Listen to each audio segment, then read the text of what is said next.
नमस्कार साथियों, मैं प्रिंस स्वागत करता हूं आपका अपने परिवार कोचिंग जंक्शन पर। और उम्मीद करता हूं आपकी पढ़ाई चल रही होगी अच्छे से। समय जो है आपके पास है, ये लॉकडाउन के समय में आपके पास एक सुनहरा मौका है कि अपने समय का सही इस्तेमाल करें। तो दोस्तों, मैं चाहूँगा कि आप पढ़ाई को अपनी पहली प्राथमिकता दें, अपना ख्याल रखें, अपनों का ख्याल रखें और हमारे साथ इस सीरीज़ को कंटिन्यू करें जो पर्यावरण अध्ययन की सीरीज़ हम आपको हल करवा रहे हैं या इनका विश्लेषण हम लोग साथ साथ कर रहे हैं। दोस्तों, जैसा कि आप जान रहे हैं, पर्यावरणीय अध्ययन एक बहुत महत्वपूर्ण टॉपिक है। तो एक सीरीज हम चला रहे हैं जिसमें विगत वर्षों में जो सवाल पूछे गए हैं अलग अलग टॉपिक से, तो उसको जो है हम डिस्कस करेंगे, उनको सॉल्व करेंगे और वहाँ से हम ये देखेंगे कि कौन कौन से ऐसे कोर एरिया हैं जिन्हें हमें फोकस करना है और किस तरह तैयार करना है। तो 2-4 सीरीज हो चुकी हैं, 2-4 क्लासेस में आपने बहुत सारी चीज़ें देख ली हैं। जैसे आपने खाद्य श्रृंखला देखी, फूड चेन जिसे कहते हैं। आपने पारितंत्र के घटक देखे, जीवी घटक, अजीवी घटक। पर्यावरण की परिभाषा आपने देखी, मानव पर्यावरण देखा। और सबसे बड़ी बात यह है कि आपने ये देखा कि पारितंत्र का संतुलन किस प्रकार बरकरार रखता है, किस तरह जो है प्रकृति में सब तत्वों का चक्र जो है चलता रहता है समुचित रूप से, और मनुष्य किस तरह पर्यावरण का एक घटक है और एक महत्वपूर्ण कारक है जो पर्यावरण के साथ अपना संबंध स्थापित करता है। ये सारी अवधारणाएं आप लोगों ने देखी। कुछ और प्रश्न हैं मैं आपको करवाऊंगा, क्योंकि कुछ सेक्शन ऐसे हैं जो बचे हुए हैं जिनसे जुड़े हुए सवाल मैं आपको 1-2 सीरीज में करवा के ये कंप्लीट कर दूंगा सीरीज, और फिर आपके सामने एक नया टॉपिक होगा। तो जो सवाल हैं अलग अलग सेक्शन से पूछे गए हैं, तो हर दिन मैं एक अलग सेक्शन लेने का प्रयास करता हूं ताकि जो है आप उनसे अच्छे से परिचित हो सकें। आइए देखते हैं दोस्तों, इस कड़ी में जो है पहला प्रश्न देखते हैं। आपके सामने जो पहला प्रश्न है ये देखिए, इसकी भाषा थोड़ी कड़ी है, आप इसको ध्यान से पढ़ने का प्रयास करिएगा। पारिस्थितिक तंत्र, क्या लिखा है यहाँ पर? यहाँ पर लिखा है पारिस्थितिक तंत्र। पारिस्थितिक तंत्र मतलब इकोलॉजिकल सिस्टम जो हम बताते हैं, इकोसिस्टम या इकोलॉजिकल सिस्टम की बात हो रही है। एवं प्राकृतिक अधिवासों, प्राकृतिक अधिवास मतलब होता है किसी भी जीवधारी का जो प्राकृतिक आवास होता है, उसकी बात हो रही। अब ये कह रहा है का संरक्षण तथा उनके प्राकृतिकवाद, मतलब कि ये कह रहा है कोई भी प्राकृतिक आवास हो किसी जीवधारी का, उसका संरक्षण किया जाए। और क्या कह रहा है? वो ये कह रहा है कि जो भी इकोलॉजिकल सिस्टम या पारितंत्र है उसका संरक्षण किया जाए। आगे समझते हैं। उनके प्राकृतिक वातावरणों में प्रजातियों का जीवनक्षम, जीवनक्षम मतलब जीवन के लिए सक्षम जनसंख्या का रख रखाव, मतलब यहाँ पर केयर की बात हो रही है, और प्रतिप्राप्ति की बात हो रही है, के लिए प्रयुक्त पद है। कौन सा पद ऐसा है जो प्राकृतिक आवासों और किस चीज की बात करता है? जीवधारियों के प्राकृतिक आवासों में उनकी सुरक्षा के लिए, उनके संरक्षण के लिए प्रयास करता है, और कहीं न कहीं पारिस्थितिकी संतुलन को बनाए रखने का प्रयास करता है। ऐसी कौन सी विधि है जिसके द्वारा ऐसा किया जाता है? दोस्तों, आपके सामने जो विकल्प है वो ये 4 विकल्प जो हैं, क्रोड संरक्षण, अपस्थानीय संरक्षण, स्वस्थानीय संरक्षण, परिधीय संरक्षण। चूंकि मैं टॉपिक पढ़ाया नहीं हूं इसलिए ज़्यादा यहाँ डिस्कस नहीं करूंगा, थोड़ी सी बात बताऊंगा। ये जो चारों विधियां हैं ये किस लिए हैं? ये चारों विधियां इसलिए हैं ताकि जो भी जीवधारी हैं उनके प्राकृतिक आवासों की सुरक्षा की जा सके, उनका संरक्षण किया जा सके और पारिस्थितिकी संतुलन भी बरकरार रखा जा सके। तो देखिए, इसकी मुख्य विधियां 2 होती हैं। एक बाह्य स्थानीय होती है, ये जो आपके पास अपस्थाने वाला जो है विकल्प है। अपस्थानीय संरक्षण का मतलब होता है कि जब हम किसी जीवधारी को उसके प्राकृतिक आवास से बाहर ले जाके संरक्षित करते हैं। स्वस्थानीय, जब हम किसी भी जीवधारी को उसके प्राकृतिक आवास में ही संरक्षित करते हैं। ये 2 विधियों को बहुत अच्छे से आप समझिए। इसको इन सिटू कहते हैं, इन सिटू। इसको क्या कहते हैं? एक्स सिटू, एक सिटू। एक्स सिटू और इन सिटू, मतलब यहां पर क्या होगा, अपस्थाने या बाह्य स्थाने का मतलब हुआ कि जब किसी जीवधारी को उसके प्राकृतिक आवास से अलग कहीं सुरक्षित स्थान पर संरक्षित किया जाता है, कृत्रिम तरीके से मतलब कुछ उनके लिए सुविधाएं जो है जुटाई जाती हैं। और स्वस्थाने का मतलब होता है कि जो वो जीव जहां निवास करते हैं प्राकृतिक रूप से वहीं उनके संरक्षण की व्यवस्था की जाए। तो ये बात आप याद रखिए, यहाँ पर जो बात हो रही है, यहाँ पर एक शब्द आप देख रहे होंगे प्राकृतिक अधिवासों, मतलब प्राकृतिक अधिवासों का भी संरक्षण करना है। तो जाहिर सी बात है जीवों को उनके प्राकृतिक आवासों के साथ संरक्षित करना है, तो ये क्या होगा, इन सिटू होगा, स्वस्थानीय संरक्षण होगा। अब इसके बारे में थोड़ा सा हम बता देते हैं। ये आपके सामने जो ये स्लाइड है देखिए, जैव विविधता का संरक्षण, कंजर्वेशन है ये किस चीज का, बायोडायवर्सिटी का। इसके लिए आपके सामने दो विधियां वही हैं जो विकल्प में थी। देखिए यहां पर है स्वस्थाने संरक्षण, मतलब स्वस्थाने मतलब उसी के स्थान पर उसका संरक्षण, इन सिटू, इसका मतलब इन सिटू होता है। बाह्य स्थानीय संरक्षण का मतलब क्या हो गया, बाह्य स्थानीय संरक्षण का मतलब उनको किसी बाहरी स्थान पर ले जाके संरक्षित किया जाए, एक्स सिटू जो है इसको कहते हैं। अब देखिए इसमें कुछ उदाहरण हैं, इसको समझने का प्रयास करिएगा। देखिए ये तो परिभाषा है कि जीवों को उनके प्राकृतिक निवास स्थान पर संरक्षित करना। राष्ट्रीय उद्यान जो नेशनल पार्क होते हैं, आपने सुना होगा national park, Nanda Devi national park, Jim Corbett national park, ये सारे जो पार्क हैं ये वहीं पर ऑर्गेनाइज्ड किए गए हैं, व्यवस्थित किए गए हैं, ताकि वहां के जो जीव हैं उनको उनके प्राकृतिक आवास में ही संरक्षित किया जा सके, ऐसा प्रबंध किया गया है। राष्ट्रीय पार्क इसमें बहुत महत्वपूर्ण भूमिका निभाते हैं। वन्य जीव अभयारण्य, वन्य जीव अभयारण्य मतलब वाइल्ड लाइफ सेंचुरीज, आप इंग्लिश हिंदी वर्जन दोनों याद रखिएगा और दोनों ध्यान से सुनिएगा। वन्य जीव अभयारण्य को क्या कहते हैं, वाइल्ड लाइफ सेंचुरीज।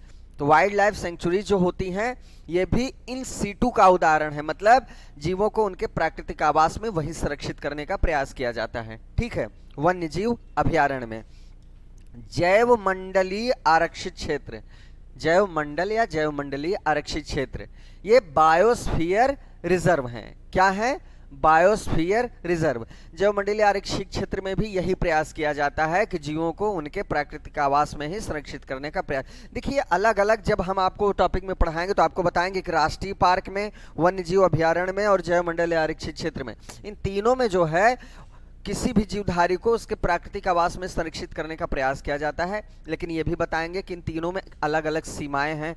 क्या क्या सीमाएं हैं, जैसे अतिक्रमण की सीमाएं हैं कि मानव या मनुष्य वहां पर किस तरह जो है अतिक्रमण कर सकता है, कितना अतिक्रमण कर सकता है, किन में क्या कंडीशंस हैं, कितनी जो है चीज़ें ऐसी हैं जो एक दूसरे से अलग हैं। ये चीज़ें मैं आपको टॉपिक में बताऊंगा। यहाँ आप समझने का प्रयास करें कि ये तीनों चीज़ें क्या हैं, इन सीटू का उदाहरण है या स्वस्थानीय पद्धति का उदाहरण है। पवित्र उपवन, कुछ पवित्र जो है उपवन भी होते हैं, जैसे गौतम बुद्ध जी के जो है उपवन है, कुछ धर्मों से संबंधित उपवन होते हैं, वहां पर उन जीवों को जो है वही संरक्षित करने का प्रयास किया जाता है। कुछ झीलें भी इसके अंतर्गत आती हैं, चिल्का झील है, बहुत सारी ऐसी झील है महत्वपूर्ण जिनको इसी तरह से संरक्षित किया गया है ताकि वहां पर पाए जाने वाले जीवधारियों का हम क्या करें, उनके प्राकृतिक आवासों के साथ हम संरक्षण कर सकें। तो दोस्तों जो अगला है समुदाय एवं संरक्षण आगार, ये भी सामूहिक रूप से एक तरह से ये ऐसे स्थान है जहां पर इनके संरक्षण का प्रयास किया जाता है जीवधारियों का। ठीक है, अब देखिए बाह्य स्थानीय संरक्षण की बात हो रही है। बाह्य स्थानीय संरक्षण में क्या होता है, जीवों को कृत्रिम तरीके से प्राकृतिक आवासों से हटाकर दूसरे जगह संरक्षित, मतलब संरक्षित उनको किया जाता है, लेकिन उनका जो प्राकृतिक आवास है वहां नहीं, उनको ले आके जो है कहीं ऐसी जगह संरक्षित करते हैं जहां थोड़े से कृत्रिम तरीके से उनको व्यवस्थित रूप से रखा जा सके और उनका अस्तित्व बराबर बना रहे। अब देखिए बॉटनिकल गार्डन, बॉटेनिकल गार्डन जो होता है, वनस्पति उद्यान जो होता है, वहाँ यही प्रयास किया जाता है कि वनस्पतियों को उनके प्राकृतिक आवासों से लाके बॉटेनिकल गार्डन में लगाया जाता है, रखा जाता है, उनके प्रिजर्वेशन का प्रयास किया जाता है, उनके कंजर्वेशन का प्रयास किया जाता है, संरक्षण का प्रयास किया जाता है। जंतु उद्यान में क्या होता है, जैसे यहाँ वनस्पति उद्यान होता है वैसे यहाँ जंतु उद्यान होता है। अब देखिए चिड़ियाघर की बात। चिड़ियाघर से तो आप परिचित होंगे, चिड़ियाघर में आपने जानवरों को देखा ही होगा, अपने जीवन काल में कभी न कभी जरूर देखा होगा। तो चिड़ियाघर भी एक्स सीटू या बाह्य स्थानीय संरक्षण का एक उदाहरण है। इसमें क्या होता है, जाहिर सी बात, आप चिड़ियाघर में शेर देखते हैं, बाघ देखते हैं, बहुत सारे जीव देखते हैं, बंदर देखते हैं। तो ये बंदर और बाघ और शेर जो है, जाहिर सी बात अपने प्राकृतिक आवास में तो है नहीं चिड़ियाघर में, क्योंकि चिड़ियाघर मनुष्य द्वारा निर्मित है। एक कृत्रिम जो है व्यवस्था बनाई गई है, जहां पर व्यवस्थित रूप से रखते हैं। ऐसे ही नहीं रखते कि सबको एक ही बाड़े में रख देंगे, अलग अलग सबका बाड़ा है ताकि एक दूसरे से जंतुओं को खतरा न हो। तो और वो मतलब सामूहिक रूप से रहते हुए भी अपने विशेषीकृत माहौल में रह सके और एक व्यवस्थित क्रम में रह सके, एक दूसरे से नुकसान हो, अव्यवस्था न उत्पन्न हो। लेकिन ये मानव निर्मित जो कृत्रिम व्यवस्था है, ये व्यवस्था क्या है, बाह्य स्थानीय संरक्षण का एक उदाहरण है। बाह्य स्थानीय संरक्षण का उदाहरण जो मानव निर्मित है, चिड़ियाघर इसका एक बहुत महत्वपूर्ण उदाहरण। बीज बैंक, बहुत सारी ऐसी प्रजातियों के बीच, चाहे वो बहुत सारी वनस्पतियां हैं, कृषि योग्य वनस्पतियां हैं जो भी उगाई जाती हैं, तो उनके बीज कहाँ रखे जाते हैं, बीज बैंक में। बीज बैंक में उनका संरक्षण किया जाता है ताकि जो है वो बोने के लिए, अगली फसल के लिए उपलब्ध हो सकें और उनकी गुणवत्ता पे कोई फर्क न पड़े। जीन बैंक के साथ भी यही होता है। जीन को हम सुरक्षित या संरक्षित रखते हैं ताकि उनमें क्रॉस कराया जा सके, उनसे और अच्छी गुणवत्ता के जीन जो है, संकर जीन पैदा किए जा सकें। और इनका संरक्षण बहुत आवश्यक है क्योंकि ये बहुत सेंसिटिव चीजें होती हैं, तो इनको जो है मनुष्य कृत्रिम तरीके से संरक्षित करने का प्रयास करता है। तकनीक के एडवांस होने से इन सब चीज़ों में आसानी हुई है, वरना पहले ये चीज़ें पॉसिबल भी नहीं थी। ये बीज बैंक और जीन बैंक जो है, नई तकनीक से बहुत अच्छे से संरक्षित किया जाता है यहाँ पर बीजों को, जीनों को। ठीक है, अब जैसे इसमें एक चीज़ देख रहे होंगे, निम्न तापीय। यहाँ पर बहुत निम्न तापमान पे क्या किया जाता है, संरक्षण किया जाता है, जिसके लिए एक शब्द ही होता है, क्रायो प्रिजर्वेशन। इसमें इतना टेम्परेचर कम करके रखा जाता है, जैसे आपने देखा होगा नाइट्रोजन में, इनको लिक्विड नाइट्रोजन में रखा जाता है। जैसे आपने देखा होगा कि गांव में जो है कभी जब क्रॉस कराया जाता है जानवरों को, तो डॉक्टर कभी कभी जो है जब आर्टिफिशियल तरीके से मेटिंग करवाते हैं, मान लीजिए वो उनको जब शुक्राणु डालना होता है किसी भी मादा पशु के पेट में, तो आप ये चीज़ जान लीजिए कि वो जो अपने पास रखते हैं, एक तरीके का पात्र रखते हैं, उसमें लिक्विड नाइट्रोजन भरी होती है और जो भी स्पर्म होते हैं निम्न ताप पर वो संरक्षित रहते हैं, तो कहीं न कहीं उनका वो प्रयोग करते हैं। तो ये क्या है, ये क्रायो प्रिजर्वेशन का उदाहरण है, क्योंकि निम्न ताप पर चीज़ें जो है स्टोर रहती हैं, संरक्षित रहती हैं। अब देखिए नर्सरी आप देखते ही होंगे, नर्सरी आपके आसपास होगी, मानसून का समय आएगा, आप देखेंगे वहाँ से लोग ले आके पौधे लगाएंगे। तो नर्सरी एक आर्टिफिशियल तरीका है कि हम कुछ पौधों को जो है एक जगह रख के वहाँ पर उनको तैयार करें और फिर जहाँ भी चाहें वहाँ लगा दें। जाहिर सी बात है, नर्सरी में आप नीम देखते होंगे, बहुत किस्म के पौधे, फूल फल के पौधे देखते होंगे। उसमें एक आप ये भी देखते होंगे, बोनसाई भी एक जो है टेक्निक है। बोनसाई नए ज़माने की एक टेक्निक है जिसमें बहुत विशाल विशाल पौधों को इस तरह जो है ऑप्टिमाइज़ किया गया है, इस तरह उनको जो है तकनीक से व्यवस्थित किया गया है कि वो छोटे से गमले में भी आ जाते हैं। जैसे बरगद का वृक्ष आप कल्पना करिए कि वो एक छोटे से गमले में आ जाए और गमले में बरगद का वृक्ष आप देख पा रहे हैं, तो ये सिर्फ बोनसाई टेक्निक का उदाहरण है। तो ये नर्सरी क्या है, नर्सरी भी बाह्य स्थानीय संरक्षण का एक महत्वपूर्ण उदाहरण है। तो आपने यहाँ पूरा टॉपिक ही समझ लिया कि ये जो संरक्षण की पद्धति है इन सीटू या एक्स सीटू, ये किस तरह काम करती है और कौन कौन सी जो है चीज़ें हैं इसके अंतर्गत आती हैं। तो सवाल के साथ हमने टॉपिक ही पढ़ लिया। आइए देखते हैं दूसरा प्रश्न, देख लेते हैं। स्वस्थाने उसमें जो है विकल्प था, हमारा सही उत्तर था। अब अगला प्रश्न देखते हैं दोस्तों, आपके सामने जो है वो क्या है, अंतरराष्ट्रीय स्तर पर वन्य जीवों की सुरक्षा हेतु संस्था है। तो चूंकि ये सवाल हो चुका था, आईयूसीएन, आईयूसीएन जो है ये क्या है, आईयूसीएन का फुल फॉर्म में बताऊंगा आपको, इसके बारे में थोड़ा सा जानकारी मैं दे दूं।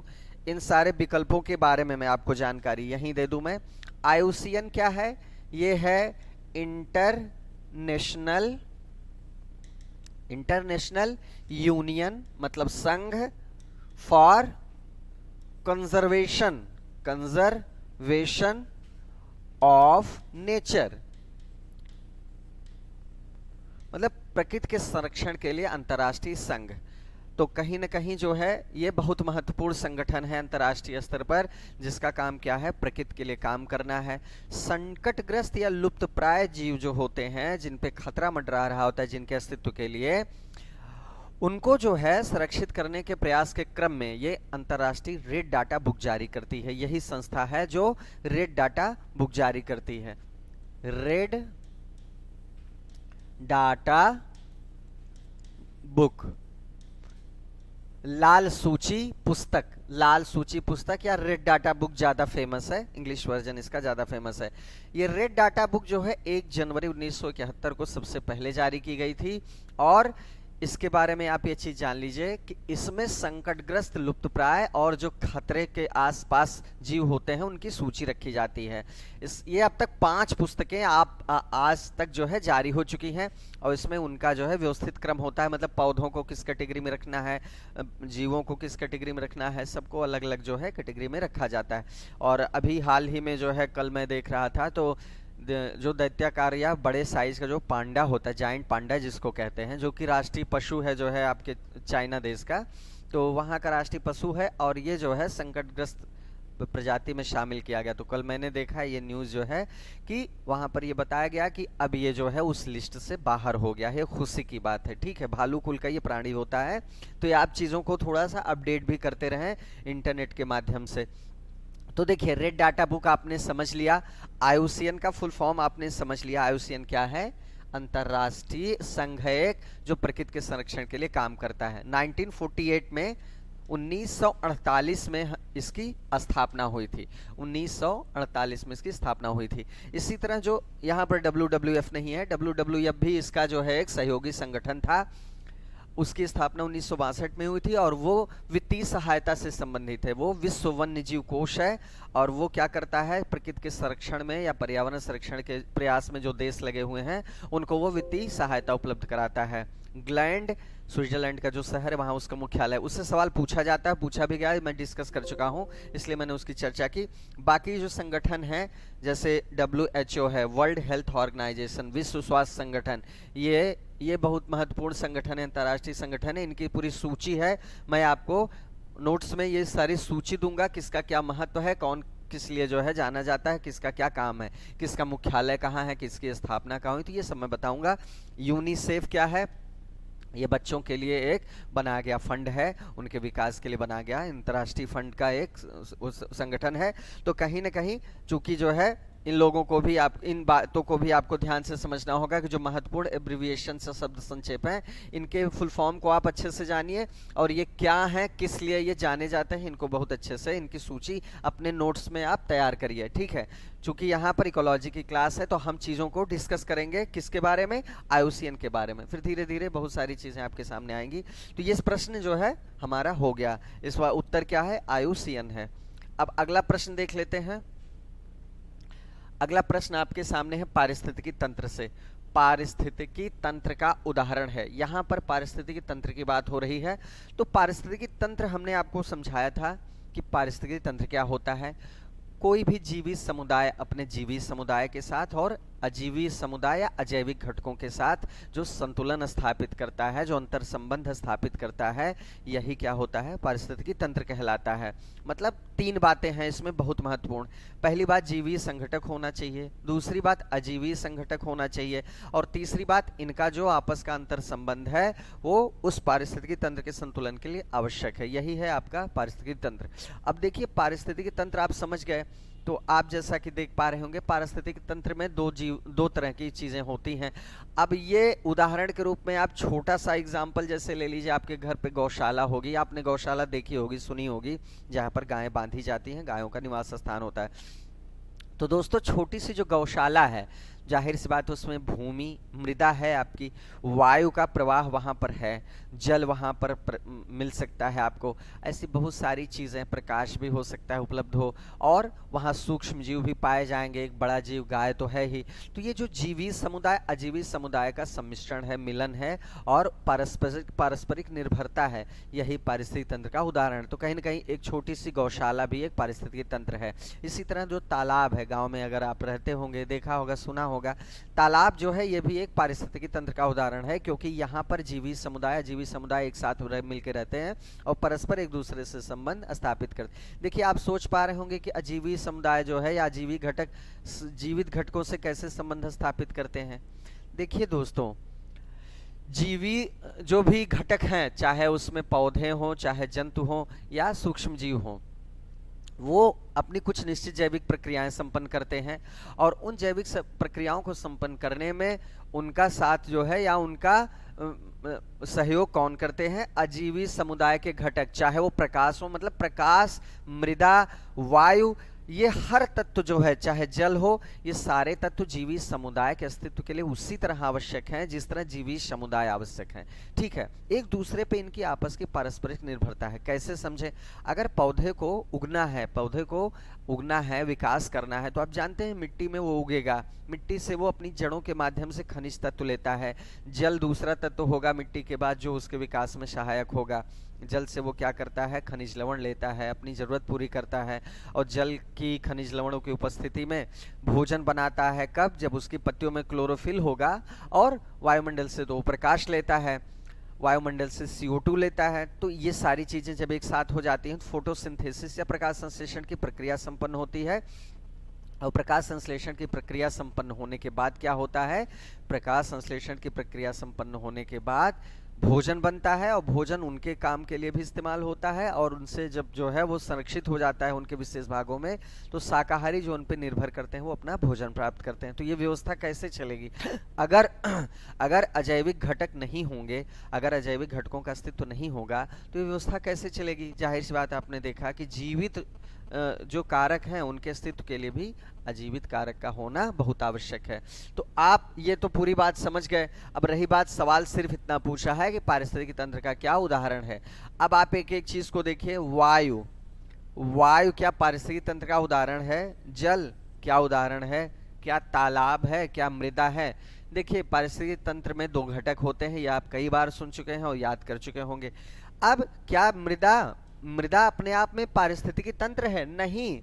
मृदा, वायु, जल, ये तीन जो विकल्प आपके सामने दिए गए हैं, ये एक तरह से कारक हैं, अजैविक कारक हैं, जो किसी भी पारिस्थितिकी तंत्र का एक भाग है, न कि पारिस्थितिकी तंत्र है। तालाब, जो कि अभी मैंने आपको डिस्कस किया, तालाब पारिस्थितिकी तंत्र का एक उदाहरण है, और जलीय पारिस्थितिकी तंत्र का उदाहरण है। अब यहाँ पर देखिएगा, हमको ये समझना होगा कि हमको जैविक घटक और अजैविक घटक को बहुत अच्छे समझना होगा, और अगर ये आप समझ लेंगे तो बहुत सारे सवालों में ये चीजें आपको मिलेंगी, जीवी घटक और अजीवी घटक। तो यहाँ हमारा उत्तर क्या होगा? तालाब, ये हमारा सही उत्तर होगा। ये है क्या है? पारिस्थितिकी तंत्र का एक उदाहरण है। आगे बढ़ते हैं दोस्तों, अगले प्रश्न को देखते हैं।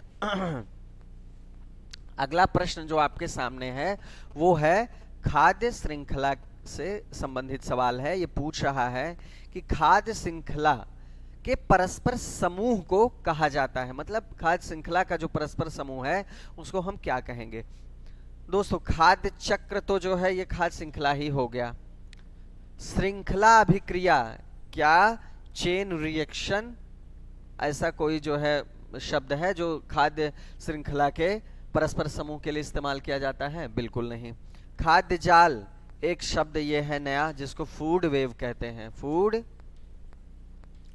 एक शब्द है जिसको फूड वेव कहते हैं। और डी जो है बायोमास का पिरामिड। तो ये पिरामिड की बात हो रही है। बायोमास जो होता है किसी भी पारितंत्र में, बायोमास का एक पिरामिड बनता है, ऊर्जा का एक पिरामिड बनता है, ये मैं आपको पढ़ाऊंगा। तो ये तो पिरामिड की बात हो गई, जाहिर सी बात है ये खाद्य श्रृंखला के परस्पर समूह की कोई बात नहीं। हम यहाँ जो ये विकल्प देख रहे हैं खाद्य जाल, खाद्य जाल हमारा सही उत्तर होगा। खाद्य जाल है क्या? खाद्य श्रृंखला तो आपने पढ़ी और आपने समझ लिया अच्छे से कि क्या खाद्य श्रृंखला होती है। मैं फिर से आपको समझा दे रहा हूं, खाद्य श्रृंखला या फूड चेन क्या होती है। देखिए खाद्य श्रृंखला या फूड चेन क्या है? आप ये देखिए, आपके सामने ये क्या है?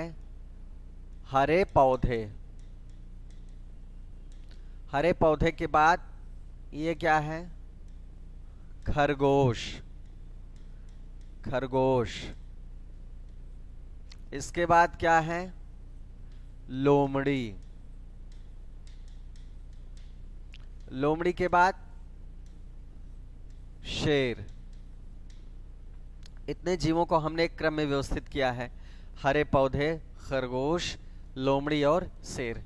दोस्तों, हर जीव से आप परिचित होंगे, हरे पौधों से भी परिचित होंगे। हरे पौधे क्या हैं? प्राथमिक उत्पादक। प्राथमिक उत्पादक। प्राथमिक उत्पादक मतलब प्राइमरी प्रोड्यूसर्स। ये प्राइमरी प्रोड्यूसर्स हैं या प्राथमिक उत्पादक हैं, और स्वपोषी भी हैं। ये क्या हैं? ऑटोट्रोफ कहते हैं। ऑटोट्रोफ्स। ऑटोट्रोफ्स मतलब होता है स्वपोषी, जो भोजन के लिए अपने ऊपर निर्भर हो। तो ये प्रकाश के द्वारा प्रकाश संश्लेषण करते हैं, जो बहुत सारे तत्व जिसके लिए आवश्यक होते हैं, मैं बता चुका हूं आपको। अपना भोजन खुद बनाते हैं, इसलिए स्वपोषी होते हैं। अब देखिए, हरे पौधों से कोई भी खाद्य श्रृंखला प्रारंभ होती है। खाद्य श्रृंखला जो प्रारंभ होती है, खाद्य श्रृंखला प्रारंभ होती है हरे पौधों से या स्वपोषियों से, जो प्राथमिक उत्पादक हैं। अब दोस्तों ध्यान दीजिएगा, प्राथमिक उत्पादक के ऊपर निर्भर कौन करता है? खरगोश। तो खरगोश क्या हुआ? प्राथमिक 3 चरण के उपभोक्ता होते हैं, जिसमें प्राथमिक उपभोक्ता जो होते हैं वो क्या होते हैं? शाकाहारी। शाकाहारी, जाहिर सी बात है, अगर ये प्राथमिक उत्पादकों पर निर्भर करेंगे तो शाकाहारी होंगे। तो ये शाकाहारी हमेशा होते हैं। अब इन पे जो निर्भर करते हैं वो कौन होते हैं? मांसाहारी। मांसाहारी जो जीव होते हैं, जैसे लोमड़ी क्या है? खरगोश को खाती है। तो ये किस पर निर्भर है? प्राथमिक उपभोक्ता पर। तो ये द्वितीयक उपभोक्ता हो जाएगी। और लोमड़ी को शेर खा गया तो ये क्या हो जाएगा? तृतीयक उपभोक्ता। या तृतीयक उपभोक्ता के अलावा क्या कह सकते हैं हम इसे? तृतीय सर्वोच्च स्तर के मांसाहारी। सर्वोच्च मतलब मांसाहारी देखिए तो लोमड़ी भी है, लेकिन शेर सर्वोच्च स्तर का मांसाहारी है। इसका मतलब ये हुआ, सर्वोच्च स्तर के जो मांसाहारी होते हैं उनको कोई दूसरा जीव मार के नहीं खा सकता। अब देखिए, ये आपके सामने इन जीवों का एक व्यवस्थित क्रम है। हमने इतना डिटेल में इसलिए बताया क्योंकि ये खाद्य श्रृंखला है। अब आप खाद्य श्रृंखला को समझिएगा, आपको बहुत आसानी समझ में आ जाएगा। खाद्य श्रृंखला जीवधारियों का एक व्यवस्थित क्रम है जो आपके सामने है, जिसमें जीवधारी, 2 शब्द आप ध्यान दीजिएगा। जीवधारी किसमें? जीवधारी आपके किसमें व्यवस्थित रहते हैं? भोज्य या भक्षक। 2 शब्द हैं आपके सामने, भोज्य और भक्षक। जीवधारी एक व्यवस्थित क्रम में रहते हैं, जिसमें या तो वो भोज्य की भूमिका में रहेंगे या तो भक्षक की भूमिका में रहेंगे। बस खाद्य श्रृंखला, फूड चेन क्लियर हो गया। मतलब खाद्य श्रृंखला जीवधारियों का वो व्यवस्थित क्रम है जिसमें वो भोज्य और भक्षक के रूप में व्यवस्थित रहते हैं। जैसे हरे पौधे क्या हैं? हरे पौधे क्या हैं? भोज्य हैं। किसका? खरगोश का। खरगोश भक्षक है हरे पौधों का और भक्ष्य है लोमड़ी का। मतलब हरे पौधों को वो खाता है और खाया किसके द्वारा जाता है? लोमड़ी के द्वारा। ठीक है। अब लोमड़ी क्या है? लोमड़ी भक्षक है खरगोश की, लेकिन भक्ष्य किसका है? शेर का। मतलब शेर के द्वारा इसका भक्षण किया जाता है, और ये खुद भक्षण किसकी करती है? ये भक्षण करती है खरगोश का। मतलब आपने यहाँ देखा, कहीं ना कहीं कोई जीव किसी का भक्षक है तो किसी का भोज्य है। यही जो व्यवस्थित क्रम है, यही खाद्य श्रृंखला। और खाद्य श्रृंखला इससे सरल भाषा में मैं आपको नहीं समझा सकता, ये सबसे सरल परिभाषा है और समझने के लिए। अब खाद्य श्रृंखला अगर आपने समझ लिया, फूड चेन समझ लिया, तो आप ऐसे समझिएगा, खाद्य श्रृंखला का जो परस्पर समूह होता है वो क्या है? खाद्य जाल या फूड वेव, जो कि उस विकल्प में था जो आपको बता रहा था मैं। खाद्य जाल या फूड वेव क्या होता है?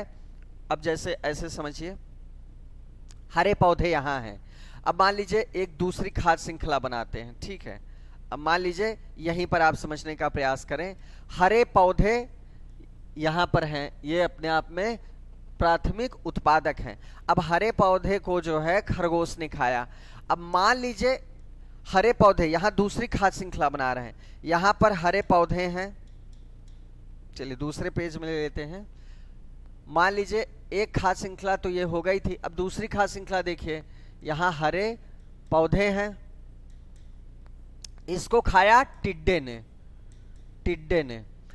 टिड्डे को खाया किसने? मान लीजिए टिड्डे को जो है मेढक ने खा लिया। मेढक को किसने खाया? सांप ने खाया। मेढक को किसने खाया? सांप ने। अब सांप को मान लीजिए पक्षी ने खा लिया। अब ये जो श्रृंखला है ये दूसरी श्रृंखला है। अब मान लीजिए हरे पौधे, टिड्डे और मेढक और सांप पक्षी की जो श्रृंखला है ये किसी दूसरी श्रृंखला से परस्पर समूह बनाए।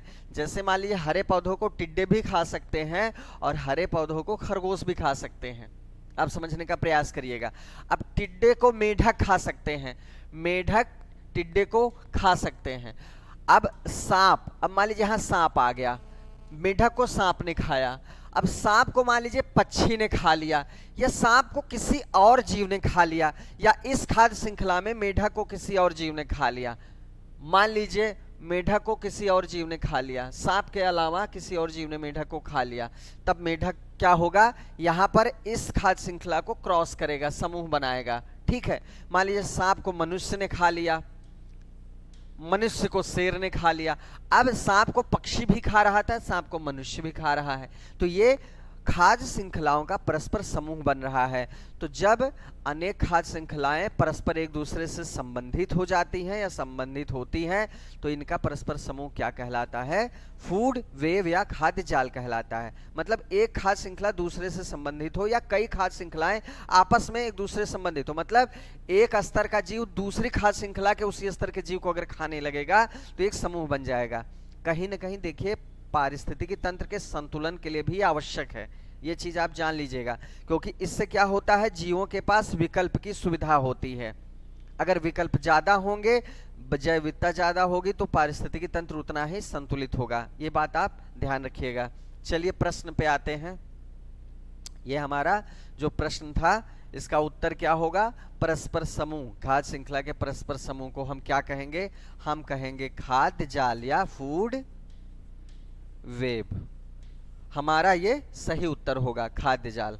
तो दोस्तों ये जो आपकी सीरीज है, इस सीरीज में आज आपने कुछ प्रश्न देखा। ये सीरीज जो है कंटिन्यू रहेगी, तो प्रश्नों को हल करें हमारे साथ और इसके विश्लेषण में जो है तार्किक शक्ति का प्रयोग करें। ये देखें कहाँ से प्रश्न पूछे जा रहे हैं। और इसके साथ मैं शायद टॉपिक भी बहुत सारी चीज़ें कवर कर ही रहा हूं। जब ये सीरीज खत्म होगी तो बहुत सारे टॉपिक ऐसे हैं जो आपको पूरी तरह से समझ में आ चुके होंगे। तो इसको एक क्लास की तरह जो है टॉपिक वाइज भी समझें और अपने स्तर से प्रयास करें। और कुछ जो टर्म हैं उनको अपने से इंटरनेट पे सर्च करें, किसी भी स्रोत से पढ़ें, लेकिन टर्म को अच्छे से तैयार करें, चाहे वो खाद्य जाल हो, खाद्य श्रृंखला हो, अजीवी संघटक हो। बाकी अगली क्लास में आपको फिर इसी सीरीज को कंटिन्यू करेंगे। और तब तक के लिए अपनी पढ़ाई पे पूरा ध्यान दें और स्वस्थ रहें, सकुशल रहें दोस्तों। जय हिंद।